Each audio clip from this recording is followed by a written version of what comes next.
Magandang araw sa inyo mga kaibigan. Itong ating almusalita sa araw na ito, August 14. Ang ebanghelyo natin ay Matthew 17:22-27. Sabi ng ebanghelyo, while Jesus was in Galilee with the 12, He said to them, "The Son of Man will be delivered into the hands of men, and they will kill Him. But He will rise on the third day." The 12 were deeply grieved. Nagulat ako kasi ang huling salita ni Jesus is, on the third day, He will rise. Pero ang kanilang pandinig ay huminto sa papataim. And I think ganyan po tayo.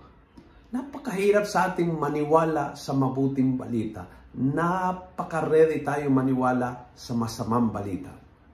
Tingnan mo, maraming Kristiyano, pag ang usapan ay katapusan ng mundo, believe na believe sa lahat ng signs na ang mundo natin ay matatapos. Believe na guguho ang mundo. Believe na tayo ay kakastigahin ng Diyos ngayon na dahil sa gulo ng mundo.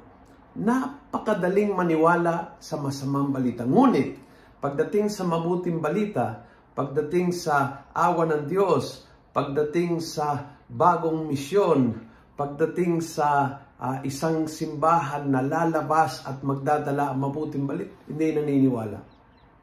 Madaling maniwala sa masamang balita ang puso natin. Kaya bilang Kristiyano, kailangan kontrakultura tayo at kailangan gagawa ng effort na ang mabuting balita ang pipikapin natin. Huwag tayo huminto sa masamang balita. Hindi tayo nagde-deny lahat ng masama ng mundo, pati ng ating pamilya, pati ng ating sarili. Maraming problema, maraming pagsubok, maraming masama na nangyayari sa mundong malaki at sa maliliit na mundo natin.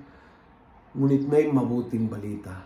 Si Jesus ay lagi nagtatapos ng kanyang talumpati sa pamamagitan ng mabuting balita. Don't stop with the problem. Don't stop with the bad news.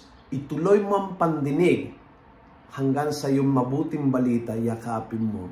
And so, Christians are happy people dahil alam na nila na lagi may happy ending ang kwento ng Diyos. Kung nagustuhan mo ang video ito, please pass it on. Punuin natin ang good news ang social media. Gawin natin viral, araw-araw ang salita ng Diyos. God bless.